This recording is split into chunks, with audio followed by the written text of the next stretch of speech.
Madame, Monsieur, bonsoir. Merci de nous rejoindre dans ce téléjournal de 20 h. Au sommaire de la principale édition de l'information de la chaîne panafricaine ce mardi. Déjà condamné à 20 ans de prison, l'ex-président égyptien a encore été condamné aujourd'hui à la prison à vie pour conspiration et espionnage avant d'être condamné à mort pour avoir orchestré une évasion de prison en 2011. Il s'agit de Mohamed Morsi. L'Union africaine annonce l'envoi au Burundi d'observateurs de droits de l'homme et d'ex-militaires pour superviser le désarmement des groupes armés affiliés aux partis politiques et appeler le pouvoir à rediscuter le calendrier électoral. La décision a été prise à l'issue du 25e sommet des chefs d'État de l'Union. L'appui des observateurs extérieurs fait en effet partie des requêtes formulées par l'opposition. La chanteuse marocaine Indy Zahra vient de présenter Homeland, ou l'intitulé de son nouvel album, des chansons très personnelles, emplies de cette chaleur berbère et portées par une voix féminisante. Son premier album avait marqué par l'intensité de sa voix et la finesse de ses chansons.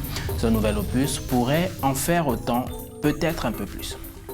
Vers la fin de ce journal, Dina Koussou va me rejoindre sur ce plateau pour 7 minutes. Nous allons parler de la dernière sortie de Robert Mugabe qui poursuit sa défiance envers les institutions multilatérales. Il envisageait déjà en février dernier le retrait pur et simple du continent africain de la Cour pénale internationale à l'issue du sommet de l'Union africaine prévu en Afrique du Sud. La menace d'arrestation d'Omar el-Béchir à la fin de ce sommet a achevé de contrarier le nonagénaire d'Harare. Nous en parlons dans une vingtaine de minutes. Voilà pour la vitrine, tout de suite les détails. Bienvenue. D'abord donc l'Égypte et cette double peine pour Mohamed Morsi. La peine de mort de l'ancien président a été confirmée ce mardi par un tribunal égyptien et presque en simultané, le premier chef d'État égyptien élu a été condamné à la prison à vie pour espionnage. Plus de précisions dans ce reportage d'Aziz Maïka. Ce mardi, le juge Shaban El-Chami a confirmé la condamnation à mort de l'ancien président égyptien Mohamed Morsi pour une évasion en 2011. Destitué en 2013 par l'armée, l'ex-président islamiste a aussi été condamné un peu plus tôt dans la journée à la prison à vie pour espionnage. La peine de mort dans ce troisième procès a été confirmée après que le tribunal eut recueilli l'avis non contraignant du moufti d'Égypte. Outre Mohamed Morsi, des dizaines d'autres accusés ont été condamnés à mort, dont le guide des frères musulmans Mohamed Badi et les hauts responsables de la confrérie. Toutefois, ces 3 verdicts sur les 5 procès qui sont intentés à Morsi sont cependant susceptibles d'appel car ils ont été prononcés en première instance. Dès l'annonce de la sentence, les réactions ne se sont pas fait attendre. Le président turc Recep Tayyip Erdogan a sévèrement dénoncé le verdict de la justice égyptienne, le qualifiant de massacre contre les droits fondamentaux et les libertés. Par ailleurs, il a appelé la communauté internationale à agir. Depuis la destitution de Mohamed Morsi par l'ex-chef de l'armée et actuel président Abdel Fattah al-Sisi, ses partisans sont la cible d'une sanglante répression dans laquelle au moins 1400 manifestants islamistes ont été tués et plus de 40 000 autres ont été arrêtés. Pour nombre d'observateurs, son régime est plus répressif que celui d'Hosni Moubarak qui a dirigé pendant 30 ans le pays. L'Union africaine a annoncé ce lundi au cours d'une conférence de presse l'envoi d'observateurs des droits de l'homme et d'experts militaires au Burundi. Objectif, superviser le désarmement des groupes affiliés aux partis politiques et rediscuter le calendrier des élections. Les détails avec Dina Koussou. Consciente de la crise que traverse le Burundi depuis plusieurs mois, l'Union africaine s'est engagée ce lundi au cours d'une conférence de presse à envoyer sur le territoire burundais des observateurs des droits de l'homme et des experts militaires qui devront relancer les négociations du calendrier des élections avec les différentes sensibilités et aussi faciliter le désarmement des groupes affiliés aux partis politiques. 2 actions inscrites dans les griefs de l'opposition burundaise. Au Burundi, nos chefs d'État ont décidé le déploiement d'experts militaires de l'Union européenne qui viendront de la région et d'autres régions du continent en collaboration avec le gouvernement et les autres acteurs concernés pour contrôler le processus de désarmement des milices et des groupes armés. Ce groupe d'experts, dont l'ampleur sera déterminée par le président de la Commission après consultation avec la région, soumettra des rapports réguliers sur la mise en place du processus de désarmement. C'est plus de 50 experts qui seront déployés au Burundi, avec pour mission d'observer le pays, d'accompagner la police, mais surtout d'établir les bases d'un véritable dialogue pour que la paix soit préservée. Une décision qui ne semble poser aucun problème au gouvernement de Bujumbura. Parlons d'économie à présent. Lors du Forum international de la finance en Afrique subsaharienne, plus connu sous l'acronyme FIFAS, les collectivités locales des pays africains ont été invitées à une meilleure gestion des ressources financières mises à leur disposition afin de réduire le déficit de confiance avec leur gouvernement. Judith Koindo nous fait le compte-rendu de cette rencontre. Les collectivités locales des pays africains ont été invitées ce lundi lors du Forum international de la finance en Afrique subsaharienne à une meilleure gestion des flux financiers. Le président directeur général de Bluefly Investment, Stanislas Zézé, a affirmé que l'autonomie financière des collectivités part du renforcement des capacités à gérer des flux financiers, ce qui va réduire le déficit des confiances entre les gouvernements et ces collectivités locales. Le deuxième panel du Forum international de la finance en Afrique subsaharienne était axé sur le thème « Comment renforcer l'autonomie financière des collectivités locales ». Pour le PDG de Bluefly Investment, l'autre facteur d'autonomisation des collectivités locales est d'établir la qualité de crédit qui est selon lui le second élément de crédibilité des collectivités locales. Ouvert lundi autour du thème « Créer un modèle financier africain », le FIFAS 2015 s'achève mercredi.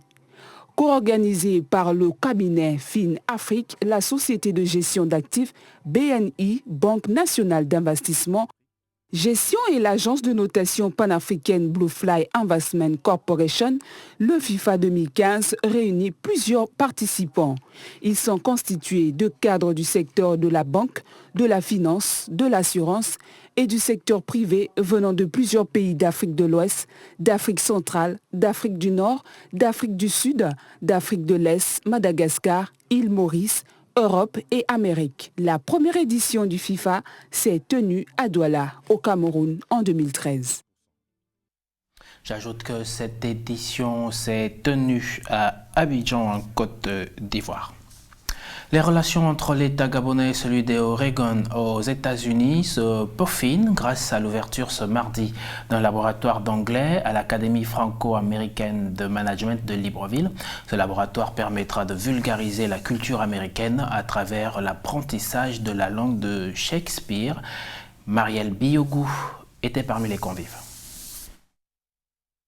La langue anglaise s'invite au Gabon grâce à l'ouverture d'un laboratoire ce mardi à Fram, l'Académie franco-américaine de management de Libreville. Ce laboratoire de langue est, selon le directeur exécutif du centre Gabon-Oregon, la concrétisation d'un partenariat entre le centre qu'il dirige, Fram, et l'ambassade des États-Unis. L'ambassade des États-Unis était déjà en discussion avec Fram pour ouvrir l'American Corner et ils nous ont fait la proposition. Il y avait une deuxième salle qui était disponible. Donc effectivement qui était déjà prête et nous avons vraiment un souci de mettre en place rapidement ce laboratoire. Nous avions posé le problème aux autorités gabonaises, mais je pense qu'il y a eu un peu de temps de réaction qui a été un peu lente par rapport à nos objectifs. Notre objectif c'était de mettre en place ce laboratoire avant les vacances scolaires pour que pendant les vacances scolaires nous pouvions continuer la formation des enseignants. Aussi, ce laboratoire va-t-il permettre l'importation de la culture américaine au Gabon pour que les enseignants de ce pays formés pendant 2 ateliers par l'Institut américain d'anglais deviennent de véritables bilingues. Le président directeur général de la FRAM a quant à lui relevé les avantages de ce partenariat tripartite. Il est bien évident que quand l'Université de l'Oregon vient s'installer au niveau de la FRAM, en l'occurrence installe son laboratoire, cela participe à notre stratégie d'offrir aux étudiants des formations aux standards internationaux. Cette plateforme va en outre permettre la réalisation des fonds documentaires numériques et des téléconférences avec les apports technologiques de l'American Corner. Retour au Gabon avec ce mot d'environnement, arrestation d'un revendeur de Pointe d'Ivoire à Port-Gentil, la capitale économique. L'indélicat a été saisi alors qu'il tentait d'écouler sa marchandise à un de ses clients, une vingtaine de pièces d'ivoire, dans un hôtel de la ville pétrolière. Les détails dans ce reportage de Marie-Angèle Gono. Le trafiquant d'ivoire avait en sa possession 5 pointes et 19 morceaux pour faire des sauts chinois. Il a été interpellé lundi après plusieurs jours de traque au cours d'une opération menée conjointement par l'antenne de la police judiciaire, les services des eaux et forêts et l'ONG Conservation Justice qui lutte contre le braconnage des espèces protégées et l'exploitation illégale du bois. Salifou Moulium risque 3 à 6 mois de prison avec une amende allant de 100 000 à 10 millions de francs CFA, des peines prévues par le Code forestier gabonais qui dispose que la chasse, la capture, la détention, le transport et la commercialisation des espèces intégralement protégées sont interdits et les infractions contre ces espèces sont punies. Mais ces peines, qui selon l'ONG Conservation Justice ont souvent du mal à être appliquées, ne sont pas vraiment dissuasives. La CITES, la Convention sur le commerce international des espèces de faune et flore sauvages menacées d'extinction, lors de la conférence de Kazan en mars dernier, avait réitéré son appel aux États de classer le braconnage au rang de crime avec des sanctions irrelatives. Les représentants d'une trentaine de pays et d'ONG à cette rencontre du Botswana s'étaient engagés à prendre de nouvelles mesures dans la lutte contre le trafic d'espèces protégées qui menacent désormais la survie d'espèces comme l'éléphant, le rhinocéros ou le tigre. Le président gabonais Ali Bongo Ondimba avait aux côtés de ses pairs du Botswana, du Tchad, de l'Éthiopie et de la Tanzanie rappelé la demande d'un moratoire de moins de 10 ans sur toute vente d'ivoire, le temps de stabiliser les populations d'éléphants. Environnement encore, une équipe de cricket Maasai a disputé un match dimanche au Kenya pour attirer l'attention sur le braconnage des rhinocéros qui augmente de plus en plus depuis quelques années. Des Maasai Cricket Warriors, une équipe de cricket kenyane qui utilise le sport pour faire de la prévention autour du VIH-Sida et sur les questions liées aux droits des femmes, a décidé de jouer pour dénoncer les effets du braconnage. Le groupe des Maasai Warriors a agi au cours de la semaine la plus sanglante pour les rhinocéros au Kenya où 7 spécimens ont été tués. La deuxième édition des Jeux olympiques Maasai en décembre 2014, organisée pour sauver les lions menacés d'extinction et parrainée par le champion olympique du 800 mètres David Rudisha, n'avait pas oublié le braconnage des rhinocéros qui atteint un record dans le pays en particulier et sur tout le continent en général. Ainsi, Fiesta Warina, de la Fondation pour la faune sauvage africaine, avait-elle indiqué que les éléphants ou les rhinocéros aussi sont gravement menacés par le braconnage.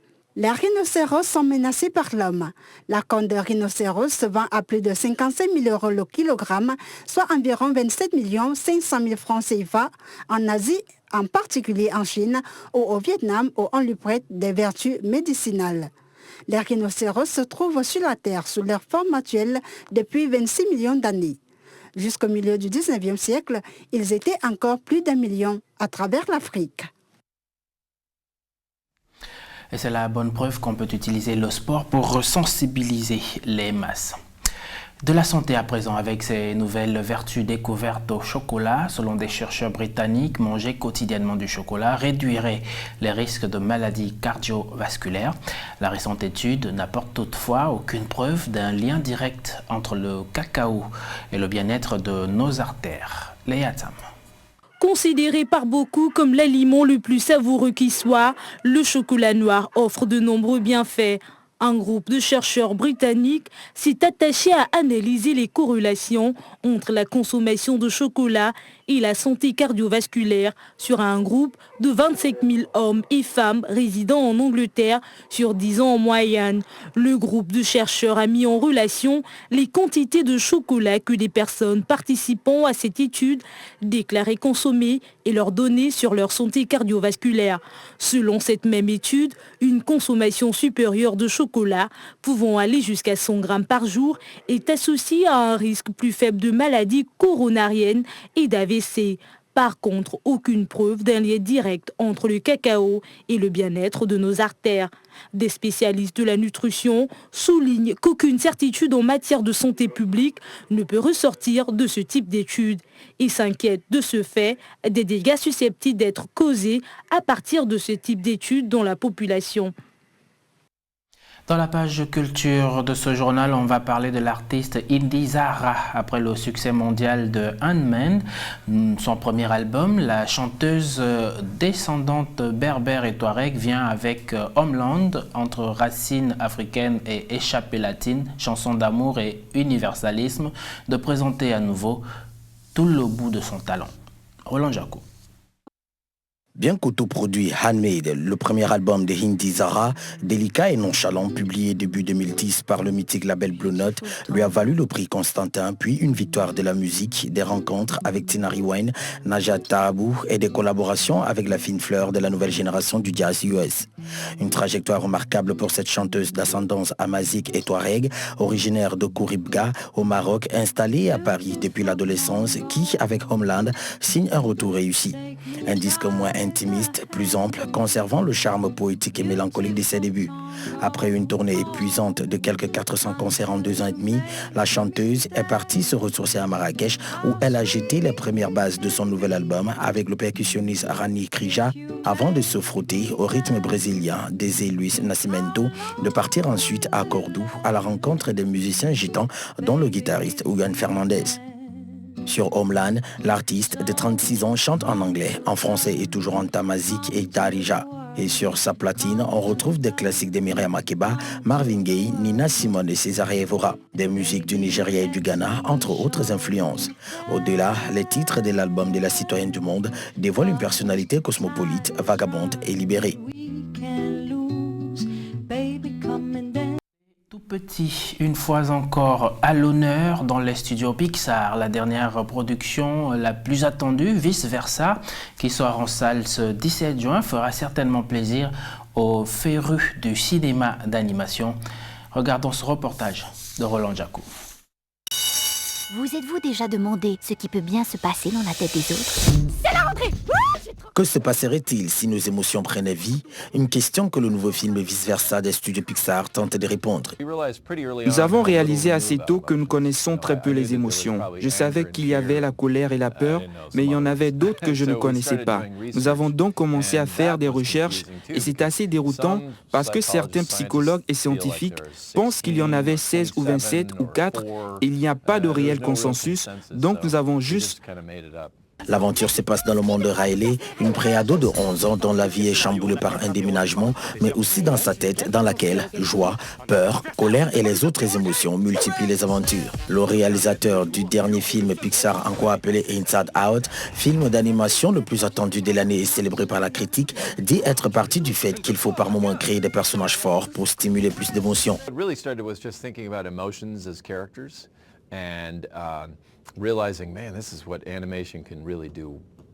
Ce qui a relancé ce projet, c'est de penser aux émotions en tant que personnage et réaliser que c'est ce que l'animation fait de mieux. Une caricature forte et opiniâtre, c'est presque notre version des 7 nés.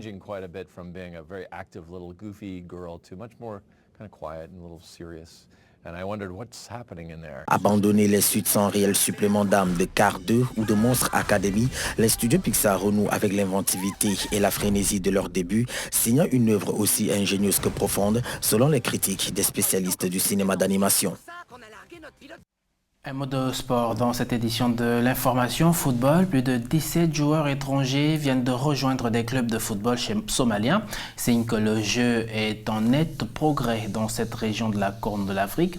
Certains des joueurs étrangers viennent d'Ouganda, du Kenya ou même du Nigeria. Des mesures sont toutefois prises par la Fédération somalienne de football pour limiter le nombre d'étrangers dans les clubs. Mamadou Niang.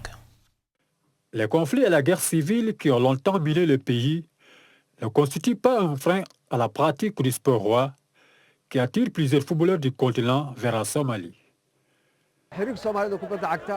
La Fédération de football a d'ores et déjà limité le nombre de joueurs étrangers dans chaque équipe à 4 pour faire en sorte que les équipes restent en majorité somaliennes. Grâce à la paix, les étrangers viennent au pays.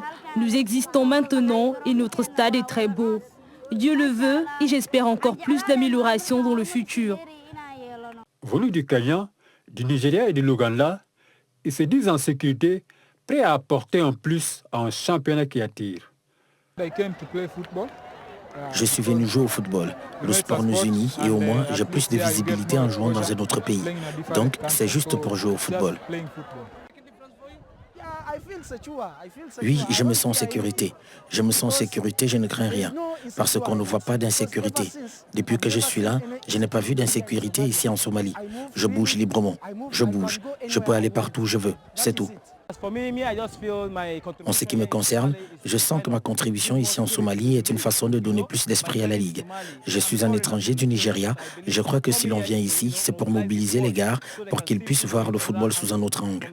53e nation africaine sur 54 devant Djibouti, la Somalie espère amorcer un nouveau départ et se faire une place dans le concert du football africain. Un autre visage de la Somalie. Dina Koussou est déjà sur ce plateau. Nous allons ensemble évoquer la dernière sortie de Robert Mugabe qui poursuit sa défiance envers les institutions multilatérales. Il envisageait déjà en février dernier le retrait pur et simple du continent africain de la Cour pénale internationale à l'issue du sommet de l'Union africaine prévu en Afrique du Sud. La menace d'arrestation d'Omar el-Béchir, le président soudanais, à la fin de ce sommet a achevé de contrarier le nonagénaire d'Harare. Nous en parlons dans une poignée de secondes.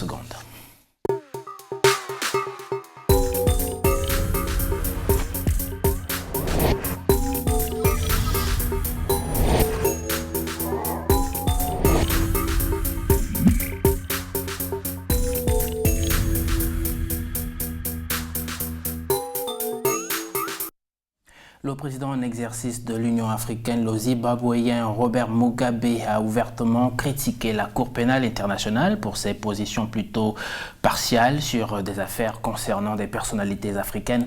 Des déclarations qui interviennent juste après la demande d'arrestation du président soudanais Omar el-Béchir, venu prendre part au sommet de l'UEA. Dina Koussou fait le point, nous nous retrouvons sur ce plateau. Durant la clôture du sommet de l'Union africaine en Afrique du Sud, le président en exercice de cette institution, le nonagénaire Robert Mugabe, numéro 1 zimbabwéen, s'est fortement prononcé sur la question de la Cour pénale internationale en dénonçant sa partialité et son acharnement contre les personnalités du continent noir en réponse au mandat d'arrêt dont sont victimes certains présidents africains. This is not the headquarters of ICC anyway. Nous ne sommes pas au siège de la CPI ici et nous n'en voulons pas dans la région, pas du tout. Nous n'avons pas signé le traité de la CPI. Le Zimbabwe a refusé. Nous avons dit non. Nous n'allons pas nous soumettre à une justice en dehors de notre pays. Pourquoi faire ? Au regard de la très grande implication dans les affaires politiques des associations et ONG sur l'ensemble du continent africain, le président de l'UEA a déclaré que ces structures serviraient les intérêts des Occidentaux. Les ONG sont mises en place par des gouvernements étrangers, par les gouvernements européens. Ils payent ces ONG pour être leurs informateurs sur nos actions, sur comment nous dirigeons nos pays. Après cette désignation à la tête de l'Union africaine, Robert Mugabe avait déclaré que l'Afrique pourrait se retirer de la Cour pénale internationale en proposant à cet effet la création d'une Cour africaine de justice internationale des droits de l'homme africain dans le cadre d'une justice plus large avec pour mission de traiter toutes les affaires criminelles de l'Afrique actuellement soumise à la CPI. Dina Koussou, bonsoir. Merci d'être arrivé sur ce plateau. C'est un dossier que vous suivez depuis quelque temps, les réactions de Robert Mugabe, mais également le déroulement du sommet de l'Union africaine en République sud-africaine. Alors qu'est-ce qui peut aujourd'hui justifier la réaction de Robert Mugabe, le chef de l'État zimbabwéen? Alors c'est un constat de plus en plus partagé par de nombreux Africains sur le continent noir, comme on l'appelle ainsi, à savoir la Cour pénale internationale serait un instrument créé uniquement pour juger les personnalités du continent africain au regard des différents procès enregistrés depuis sa création en 2002. Un avis confirmé récemment, vous l'avez vu dans mon reportage, par le président de l'Union africaine, par ailleurs président du Zimbabwe, Il a confirmé, je veux dire, ce point de vue en s'affichant clairement, en dénonçant, on va dire, la position de la Cour pénale internationale qui a récemment réclamé à l'Afrique du Sud lors du sommet de bloquer, sinon retenir le président soudanais Omar el-Béchir sur son territoire sous prétexte qu'il serait, sinon il est présentement sous mandat d'arrêt de la Cour pénale internationale. Il est accusé de génocide dans son pays et le président Mugabe, qui est un panafricaniste qui vante des valeurs, qui défend l'Afrique entière et qui estime que les Occidentaux ont une certaine mainmise, et cette certaine mainmise s'applique au niveau de la Cour pénale internationale. C'est exprimé, sinon il a estimé que c'était pour lui une déception de voir ce qui s'est fait à l'endroit justement du président soudanais Omar el-Béchir. Ajouté à cela, il s'est clairement prononcé contre la Cour pénale internationale qui aujourd'hui, il faut le dire quand même, elle est très critiquée par une frange importante de la population. Effectivement, je le disais il y a un instant, je disais que Robert Mugabe avait déjà en février dernier invectivé la Cour pénale internationale. Il avait d'ailleurs menacé de claquer la porte de la Cour pénale internationale en sa qualité de président de l'Union africaine. En réalité, les autorités sud-africaines avaient-elles le devoir de mettre aux arrêts Omar el-Béchir lors de son séjour en Afrique du Sud? Alors, dans le règlement de l'Union africaine et conformément à l'accord signé par l'Union africaine et l'Afrique du Sud, dans la logique, le président soudanais Omar el-Béchir n'est pas en visite officielle en Afrique du Sud, mais il est plutôt là pour le sommet organisé justement par l'Union africaine. Donc, la charte qu'a signée ou qu'a paraffé l'Afrique du Sud, la charte qui est en rapport avec l'Union africaine et qui fait de l'Afrique du Sud le pays hôte en termes d'organisation d'événements de cette institution africaine, pousse, sinon met l'Afrique du Sud dans une position difficile, dans ce sens que l'Afrique du Sud ne peut pas, sinon la justice sud-africaine ne peut pas s'impliquer dans les affaires de l'Union africaine si ce n'est pas une instance judiciaire de l'Union africaine qui s'applique là-dessus. Et comme je le disais tantôt, le président Omar el-Béchir est venu pour la circonstance, il est venu pour l'Union africaine et non pour l'Afrique du Sud, donc il n'y avait pas de raison, sinon il n'y a pas de raison que les autorités judiciaires sud-africaines, notamment la Haute Cour de Pretoria, s'emparent de la situation afin justement de sanctionner le président soudanais qui, comme je le disais tantôt, n'est pas venu pour visiter l'Afrique. Alors, dernière question au regard des critiques qui sont portées sur La Haye par un bon nombre de personnes, une bonne frange de population du continent africain. Pensez-vous, Dina Koussou, que l'Afrique gagnerait en se dotant de sa propre cour de justice ? C'est une proposition qui avait été faite par le président Kenyatta lorsqu'il avait comparu devant la Cour pénale internationale. Lorsqu'il était rentré dans son pays en s'adressant à ses pairs, il avait justement invité ses pairs à penser à la création d'une cour spéciale qui est de l'Afrique et même à sortir de la CPI sinon un avis qui avait été aussi soutenu par le nonagénaire, notamment Robert Mugabe, qui aujourd'hui ne fait qu'affirmer cette position. Je vais peut-être rappeler quelques détails aux téléspectateurs qui nous suivent, mais vraiment rapidement. Depuis 2003, il faut dire que sur les 8 dossiers enregistrés, les 8 dossiers justement sont en rapport avec l'Afrique. Pendant ce temps, nous avons la Syrie, c'est près de 200 000 morts et rien ne se passe. En Irak, c'est 22 000 morts. En Birmanie, c'est 3 000 morts. En Afghanistan, c'est 90 000 morts. Vous comprenez que l'Afrique est plus exposée pendant que les autres parties du monde sont exemptes, on va le dire comme ça, des sanctions de la Cour pénale internationale. En ce qui me concerne, oui, pour une Cour pénale internationale indépendante, mais non pour une Cour pénale internationale qui serait l'instrument des chefs d'État africains. Dina Koussou, merci d'être arrivée sur ce plateau. C'est la fin de cette édition de l'information. À présent, le rappel des titres. Ils l'ont constitué. Déjà condamné à 20 ans de prison, Mohamed Morsi, l'ex-président égyptien, a encore été condamné aujourd'hui à la prison à vie pour conspiration et espionnage avant d'être condamné à mort pour avoir orchestré une évasion de prison en 2011. L'Union africaine annonce l'envoi au Burundi d'observateurs des droits de l'homme et d'experts militaires pour superviser le désarmement des groupes armés affiliés aux partis politiques et appeler le pouvoir à rediscuter le calendrier électoral. La décision a été prise à l'issue du 25e sommet des chefs d'État de l'Union. L'appui d'observateurs extérieurs fait en effet partie des requêtes formulées par l'opposition burundaise. La chanteuse marocaine Indy Zahra vient de présenter Homeland, où l'intitulé de son nouvel album, des chansons très personnelles emplies de cette chaleur berbère et portées par une voix fémissante. Son premier album avait marqué par l'intensité de sa voix et la finesse de ses chansons. Ce nouvel opus pourrait en faire autant, peut-être un peu plus. La méditation de ce soir, tirée de la culture marocaine, justement, reste attachée à ton frère, ne cède pas à l'attrait de l'argent. Bonsoir.